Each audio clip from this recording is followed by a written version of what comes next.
Hey everyone, welcome to what is, as of today, July 4th, 2024, going to be the last video of Tau Club. I hope you all had a great 4th of July and are ready to get learning. So what are we going to be talking about today, right? Today we're going to be talking about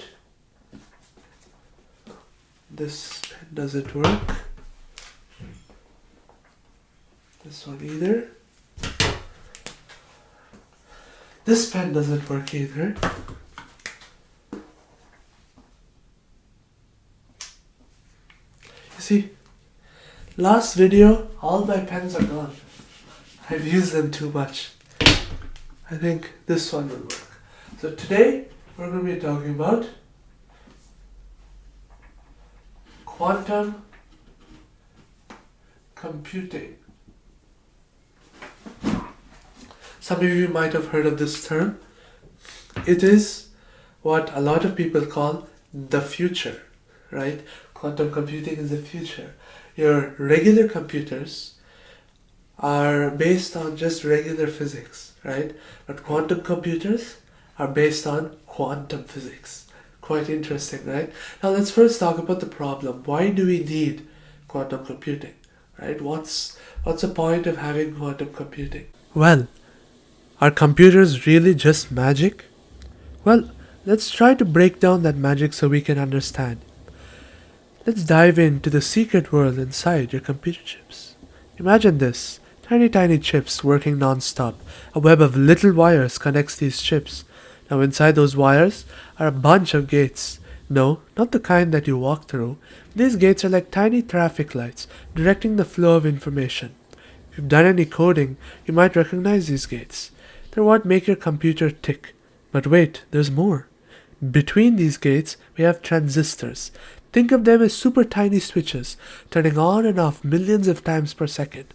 It's like your computer's heartbeat. So next time you power up your computer, remember, it's not just magic. It's a mini universe of chips, wires and gates and transistors all working together. I won't go too in depth to this, as this is not about how regular computers work, but about quantum computers. So I'll just move on.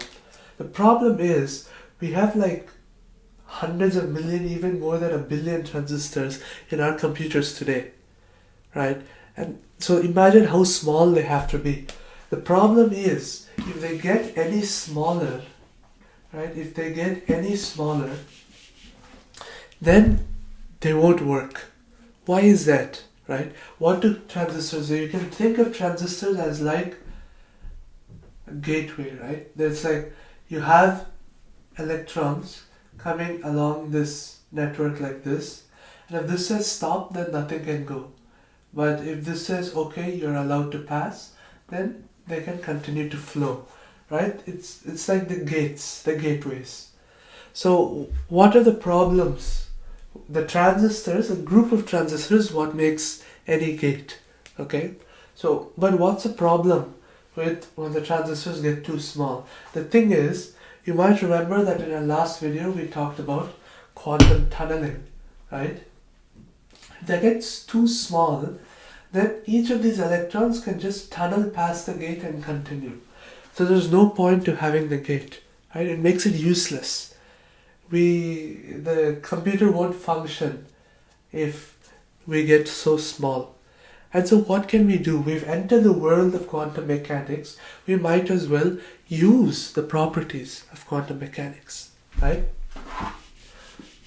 So let's get right into it. Computers, you might have heard, the basic quantities are bits, right? Bits are how computers work. So let me just draw, let's say this is a bit and this is a bit.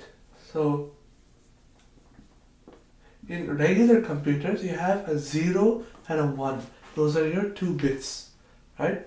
So 0 means you have no power, 1 means you have power. That's how it's physically enacted. But these are the theoretical numbers for them, and that's how all your function is performed. That's how all the code is stored in binary numbers, right? In ones and zeros. But in quantum computing, we have something called a qubit, right? A quantum bit, these are bits, these are qubits, right? So qubits are basically quantum bits, but what do I mean by that? How are they quantum? They basically utilize the properties of superposition. So you have this qubit, right? Usually a bit can be 0, that's a 0, or 1 at any given point, right? But in a qubit, you can have what is called a superposition. So you can have it there, which means there's a 50% probability that you'll get a 0 and 50% probability that you'll get a 1.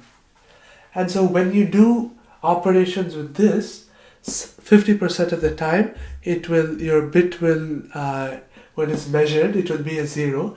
50% of the time when it's measured it will be a 1. You could also change this. Let's say I want to go like that. Then 80% of the time it's 1, 20% of the time it's a 0. And so the superposition of both those states, and you'll only know which one it's going to be when you measure it. So it exists as a superposition as a probability of both a 0 and a 1.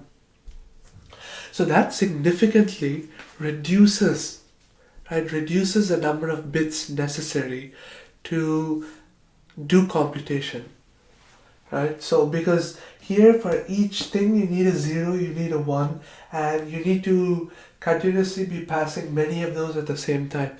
But here, this bit can act as both a 0 and a 1 for one gate, and then become a 0 or 1 for a different gate, and do whatever you want with it, right?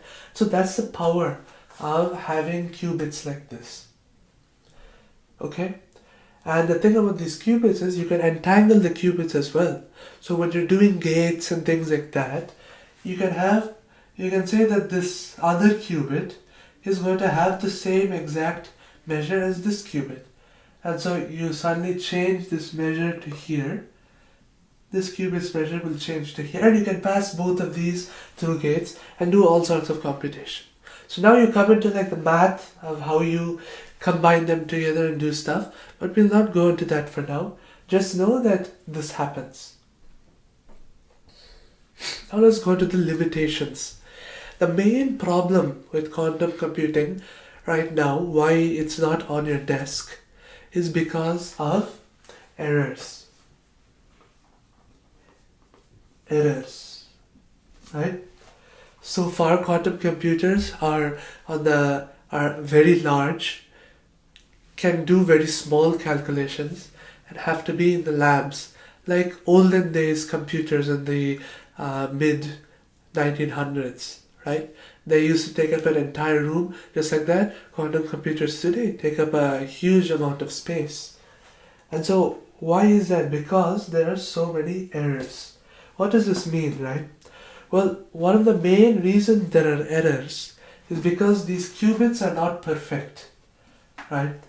If we have a 20-80% probability, the thing is that after a while, the qubit itself will just choose a 0 or a 1 and just become a regular bit, right? It won't stay as a qubit for long enough. It will just choose on its own without us doing anything to it. So that's useless for us, right? We want to be able to make it do something and like pass it through gates and to do our own computation. But if it just collapses into a 0 or 1 state, then there's no point.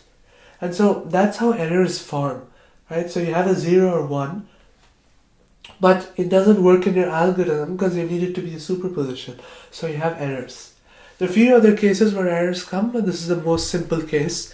So just know that because error correction algorithms are not caught up yet, that quantum computers cannot be scaled to do more advanced computations and be taken to a smaller size to be on your own desk. Okay? So errors. Now let's talk about what quantum computing can be useful for.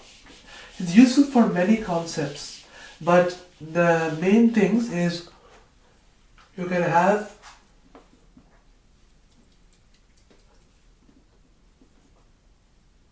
One second. Advanced calculations. I hope you can somewhat read that.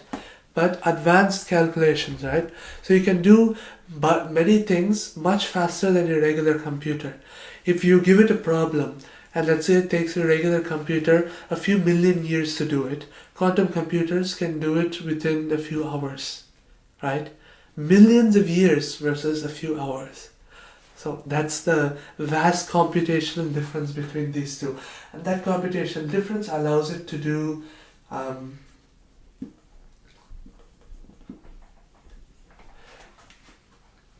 chemical simulations.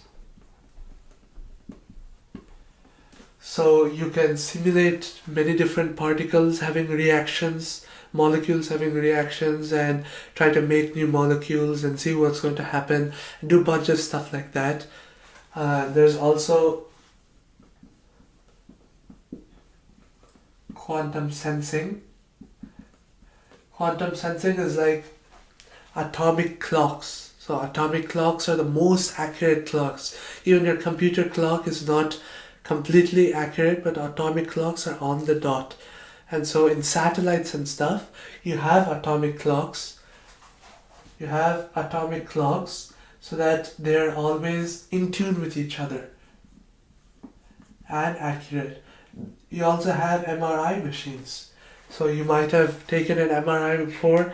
It's basically when you go into that cylindrical thing and it like scans your entire body. Magnetic resonance imaging. This magnetic resonance uses quantum properties of the molecules within your body to take images, right? You also have cybersecurity. So you also have many cybersecurity applications with quantum mechanics. It can, because of its advanced calculations, as seen here, it can do much more complex encryption algorithms to keep your data secure and then decrypt it at the end as well. And so cybersecurity can be significantly improved, and our current cybersecurity can easily be hacked using quantum computing and its advanced calculations. So that's the basics of quantum computing, its problems and its solutions. So I hope you've enjoyed this. I really did. I really enjoyed this journey that we've been through in Tau Club. These are my first lecture videos, and so if they're not that interesting and if they're kind of boring, I apologize for that. It's just my first time trying out. So I hope you have enjoyed this journey we've been through and learned a lot. Thank you very much. Have a great day and keep learning. Thanks.